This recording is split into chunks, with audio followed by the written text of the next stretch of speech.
break. I hope you enjoyed your lunch. Yeah! Now you're relaxed and ready for the next workshop. And today's speaker workshop is gonna be about show me the numbers. Show me the numbers. There was another title. Show me the money. Show me the money, or show me something, and then I tell you what kind of person you are. And today's workshop is going to be about numbers. We've been going through different workshops about presentations, about PowerPoint, how to use that, and how to present to customers. How can we present numbers to the customers? This we're going to hear from Jakub Šafránek today.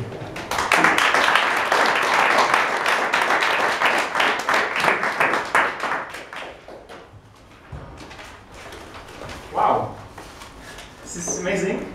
We are full again. And we are going to talk about PowerPoint, which is I think the most boring software you can ever use on Windows and Apple, and their keynote. So when people say PowerPoint, they usually tend to fall asleep, especially if it's connected with university slides at work, meetings, long boring meetings with data and statistics, when each slide is the same. Do you have this kind of feeling? When someone says PowerPoint presentation at work, you tend to fall asleep? Yes. You say, oh my god, I'm going to waste another hour of my life, or 2 hours. I think this is what I see every day as I work as an IT consultant. And I was thinking, because I got some feedback from last year that the principles we use in good slide design are nice. If you talk about your holidays, if you talk about your hobbies, if you tell stories as in Toastmasters. However, how to use it in more technical things, how to use it in IT, how to use it in finance, how to use it in slides that are complicated, more complicated. And some people have the feeling that it's not possible.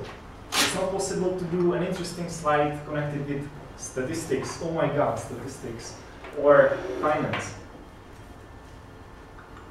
Somehow I get the feeling that there are really some subjects that have to be boring. That if you say statistics and numbers and expenses and revenues, we are going to fall asleep in 10 minutes. I don't think so. So I would like to show you some 6 tips how to think like a designer, and then I would like to show you some specific examples how to apply these principles. Would you be interested in that? Yes. Yes. I have taken some examples from my experience, so I hope it's going to be maximum usefulness, 120%, but still, for the another 10%, we are going to have a discussion, short, maybe 10 minutes in the end. I think that's the most amazing part of each workshop, to talk about the things. I would like to start about Challenger. 1986, you probably know the story. Space Shuttle Challenger exploded around 1 minute after the start. Exploded very quickly. And actually, a lot of people know about this accident. How it happened? Well, we know that all the crew immediately died. And if you know how space shuttle works, you have the space shuttle, and then you have the rocket boosters. They're on the sides. If you imagine a space shuttle, on the sides you have the rocket boosters. They are so-called solid rocket boosters. And these boosters are connected from parts, and each part is sealed with an O-ring. The O-ring is made from rubber, and as you know, the colder rubber is, the less flexibility is. Unfortunately, that morning, it was January, it was really cold, it was around -7, so the O-rings that connected the solid rocket boosters lost its flexibility.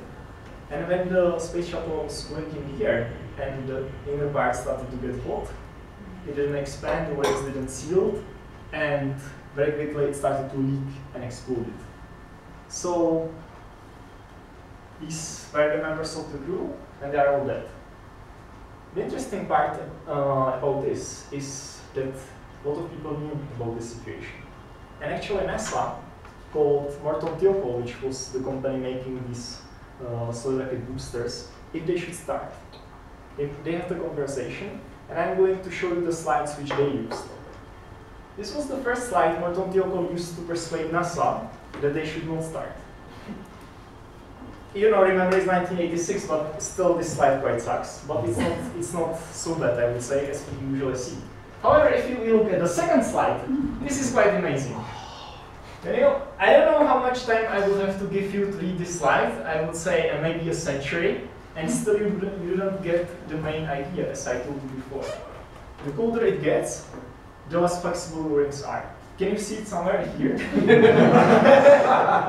Come on, people! Really, if you read it, you know you can find somewhere. You know, here you have the stars of the rockets. You have several experiments, and here you have to collect.